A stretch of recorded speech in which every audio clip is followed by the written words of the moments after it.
எல்லாருக்கும் வணக்கம். Welcome back to my channel. நீங்கள் தம்ப்நெயில் பார்த்துருந்தாலே தெரிஞ்சிருக்கும். போன வீக் ஃபுல்லாக செலிப்ரேஷனாக போச்சு. அப்படி என்ன செலிப்ரேட் பண்ணணும்னு பார்த்தீங்கன்னா, அண்ணா பொண்ணோட ஃபர்ஸ்ட் பர்த்டே செலிப்ரேஷன் அண்ட் என் அக்காவுக்கு வந்து பாய் பேபி பிறந்திருக்கான். ஸோ அவனுக்கு வந்து நேமிங் செரமோனி தான் நடந்துச்சு. இந்த 2 செலிப்ரேஷனுக்கு முன்னாடி ஃபர்ஸ்ட் நாங்கள் ஷாப்பிங் தான் போயிருந்தோம். நான், அம்மா அண்ட் பெரியம்மா போயிருந்தோம். ஃபர்ஸ்ட் எப்போவுமே நாங்கள் கோல்டு ஷாப்பிங் தான் ப்ரிஃபர் பண்ணுவோம். போனதுமே தம்பிக்கு வந்து ஒரு செயின், அப்புறம் பாப்பாவுக்கு ஃபர்ஸ்ட் பர்த்டேன்றதுனால குட்டி குட்டியாக இயரிங்ஸ் வந்து பார்த்தோம். அதில் ரிங் தான் நாங்கள் வந்து செலக்ட் பண்ணியிருந்தோம். ஃபைனலாக சில்வர் செக்ஷன் போகும்போது நிறைய யூனிக்கான டிசைன்ஸ்லாம் வச்சுருந்தாங்க. ஸோ தம்பிக்கு தேவையான கால் செயின், அப்புறம் அவனுக்கு கைக்கு போட காப்பெல்லாம் அம்மாவும் பெரியம்மாவும் தான் வந்து செலக்ட் பண்ணிட்டு இருந்தாங்க. கோல்டு ஷாப்பிங் முடிஞ்சதுமே நாங்கள் டைரெக்டாக கொஞ்சம் கிளாத்ஸ் தான் எடுக்க வேண்டியது இருந்தது. ஸோ அதுக்கு நாங்கள் வந்து ட்ரெஸ் ஷாப்பிங் கிளம்பிட்டோம். வெளியே வந்து பார்த்திங்கன்னா பயங்கர மழையாக இருந்தது. நாங்கள் யூஸ்வலாக வந்து நடந்தே போயிடுவோம். ஸோ அன்றைக்கி மழைன்றதுனால ஆட்டோ பிடிச்சிட்டு நாங்கள் வந்து கடைக்கு கிளம்பிட்டோம். யாருக்கு ட்ரெஸ்ஸுன்னு பார்த்தீங்கன்னா, அக்காவுக்கு, மாமாவுக்கு, அப்புறம் குட்டி பையனுக்கு தான். ஃபஸ்ட்டு அக்காவுக்கு சாரீ செலக்ட் பண்ணிடலாம் அப்படின்னு சொல்லிட்டு சாரீ கலெக்ஷன் போய் நாங்கள் கொஞ்சம் பார்த்துட்டு இருந்தோம். மோஸ்ட்லி எல்லாமே நல்லா இருந்தது. அதுலேருந்து ஒன்று பிக் பண்ணி எடுத்துட்டோம். அதுக்கு மேட்ச் ஆகிற மாதிரி நாங்கள் மாமாவுக்கு வந்து வேஷ்டி சட்டையும் வந்து பேர் பண்ணிட்டோம். நெக்ஸ்ட் தம்பிக்கு தான் எடுக்க போனோம். நிறைய கலெக்ஷன்ஸ் பார்த்தோம். பட் எதுவுமே எங்களுக்கு செட் ஆகலை அவனுக்கு. ஸோ அவனுக்கு நாங்கள் வந்து வாங்கவே இல்லை. ஸோ அன்றைக்கான பர்ச்சேஸ் வந்து அவ்வளோதான் முடிஞ்சது. இது எல்லாமே தான் நாங்கள் பர்ச்சேஸ் பண்ணியிருந்தோம். வீட்டிலேருந்து 1:00 கிளம்புனோம். ஸோ ரிட்டன் வீட்டுக்கு போய் சேர்த்துக்கு வந்து 4:30 கிட்ட ஆகிடுச்சு.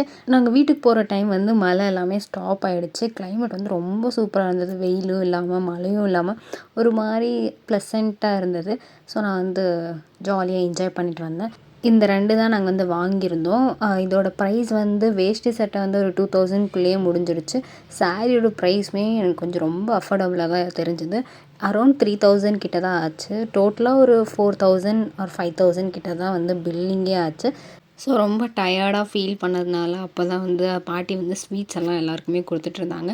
ஸோ இதை வந்து கொஞ்சமாக மில்க் வந்து சாப்பிட்டுட்டு அன்றைக்கான டே வந்து அப்படியே வந்து ஸ்பெண்ட் பண்ணிகிட்ருந்தோம் ஃபேமிலியோட. ஸோ எல்லாருமே நாங்கள் எடுத்துகிட்டு வந்த கலெக்ஷன்ஸ் வந்து எல்லாருமே பார்த்துட்டு இருந்தாங்க. அவங்களோட ரிவ்யூஸும் கொடுத்துட்டு இருந்தாங்க எப்படி இருக்குது அப்படின்ற மாதிரி. நெக்ஸ்ட் டே, அதாவது ஃப்ரைடே அன்றைக்கி தான் வந்து பாப்பாவுக்கு பர்த்டே. ஸோ அப்போ தான் நான் வந்து நல்லா குளிச்சுட்டு நல்லா ஹேர்லாம் ட்ரை பண்ணிகிட்ருந்தேன். ஸோ இதுதான் என்னோடய ஃபிட். லாஸ்ட் மினிட்ல வந்து இந்த ஃபிட்டை வந்து நான் கன்ஃபர்மைஸ் பண்ணேன். எப்போவுமே நான் பிளான்டாக இருப்பேன். ஏதாச்சும் ஈவெண்ட் வந்துச்சுன்னா இந்த ட்ரெஸ் போடலாம் அப்படின்னு சொல்லிட்டு. பட் இந்த ஈவெண்ட்டுக்கு வந்து நான் எந்த ட்ரெஸ்ஸுமே நான் வந்து பிளானே பண்ணலை. ரேண்டமாக இந்த ட்ரெஸ் கிடச்சிது. ஸோ அப்படியே பிக் பண்ணிட்டேன். ஆஸ் யூஷுவல் நான் இந்த டைம் எந்த ஜுவல்ஸுமே அடிஷ்னலாக ஆட் பண்ணலை. எப்போவுமே நான் யூஸ் பண்ணுற ஜுவல் தான். அண்ட் என்னோடய மேக்கப்பு பார்த்திங்கன்னா ரொம்ப மினிமலாக தான் இருக்கும். அண்ட் ஒரு போனி போட்டு என்னோடய ஹேர் ஸ்டைல் முடிச்சுக்கிட்டேன். அண்ட் பயங்கர கிளைமேட் வந்து ரொம்பவே அழகாக இருந்தது. ஒரு 7:30 கிட்ட தான் நாங்கள் வந்து கிளம்புனோம் பர்த்டே ஃபங்க்ஷனுக்கு. ஒரு 1 கிலோமீட்டர் டிஸ்டன்ஸில் தான் ஃபங்க்ஷன். அதாவது எங்கள் பெரியப்பா வீடு. ஸோ பயங்கரமாக டெக்கரேட்லாம் பண்ணியிருந்தாங்க. சூப்பராக இருந்தது. அப்போ தான் எல்லாம் அரேஞ்ச் பண்ணிகிட்டு இருந்தாங்க. கேக்கெல்லாம் எப்படியெல்லாம் வைக்கலாம் அப்படின்னு சொல்லிட்டு. எல்லா டெக்கரேஷனுமே வந்து என் குட்டி அண்ணாவே பண்ணிட்டாரு. அண்ட் கேக் வந்து லைட்டாக வந்து ஸ்லாண்டிங்காக ஆகிடுச்சு. பிகாஸ் சம் இஷ்யூஸ்னால கேக் அந்த மாதிரி ஆகிடுச்சு. ஸோ நிறைய பேரே வந்திருந்தாங்க பர்த்டே ஃபங்க்ஷனுக்கு. நாங்கள் எக்ஸ்பெக்ட் பண்ணதை விட நிறைய பேர் இருந்தாங்க. ஆல்மோஸ்ட் 8:00 ஆகிடுச்சு. ஸோ அவங்க வந்து அரேஞ்ச்லாம் பண்ணிவிட்டு கேக்லாம் கட் பண்ணி முடிக்கிறதுக்குள்ளே ஸோ நல்லா கேக்லாம் நல்லா கட் பண்ணி முடிச்சாச்சு. ஸ்மால் பீஸ் ஆஃப் கேக் மட்டும் சாப்பிட்டுட்டு நான் டைரெக்டாக டின்னர் சாப்பிட போயிட்டேன். ஸோ அங்கே நான் வீடியோ எதுவுமே எடுக்கலை. ஏன்னா நிறைய பேர் இருந்ததுனால அவங்களுக்கு சர்வ் பண்ண போயிட்டேன். ஸோ அதனால் என்னால் டின்னர் சாப்பிடும்போது வீடியோ எடுக்க முடியல. பர்த்டே ஃபங்க்ஷன் வந்து நாங்கள் எக்ஸ்பெக்ட் பண்ணதை விட சூப்பராகவே போச்சு. ரொம்ப ஹாப்பியான ஒரு டேவாக இருந்தது. பர்த்டே ஃபங்க்ஷன் முடிஞ்ச நெக்ஸ்ட் டே, அதாவது சாட்டர்டே. ஸோ ரொம்ப ஒர்க் டேவாக மாறிடுச்சு. ஸோ இந்த க்ரோசரிஸ்லாம் கொஞ்சம் தேவைப்பட்டுச்சு for naming ceremony.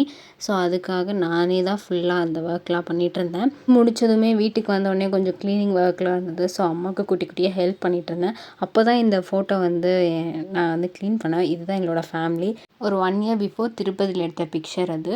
So cleaning பண்ணிவிட்டு நான் வெளியே வந்து பார்க்கும்போது இந்த டெக்கரேஷனெல்லாம் பண்ணிகிட்டு இருந்தாங்க வீட்டுக்கு வெளியே.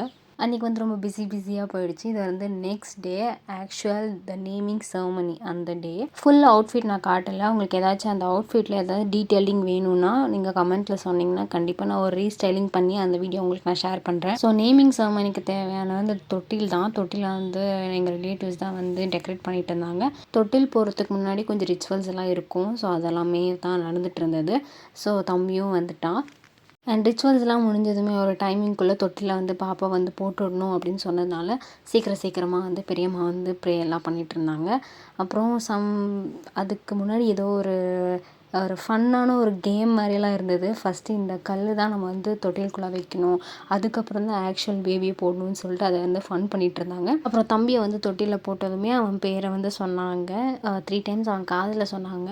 ஸோ தம்பியோட பேர் வந்து பார்த்திங்கன்னா மௌனிஷ். ஸோ ரொம்பவே தேடணும், பட் எந்த பேருமே அவனோட நியூமராலஜிக்கு வந்து செட் ஆகலை. ஃபைனலாக ஒரு பேர் வந்து செட் ஆகிடுச்சு. ஸோ அவனோட பேர் வந்து மௌனிஷ். எல்லாம் முடிஞ்சதும் ஜாலியாக ஃபோட்டோஸ் எடுத்துக்கிட்டோம். இப்படி தான் எங்கள் செலிப்ரேஷன் வீக் வந்து போச்சு. இந்த வீடியோ உங்களுக்கு பிடிச்சிருந்தா லைக் பண்ணுங்கள், ஷேர் பண்ணுங்கள், கமெண்ட் பண்ணுங்கள், மறக்காமல் சப்ஸ்கிரைப் பண்ணுங்கள். பாய்.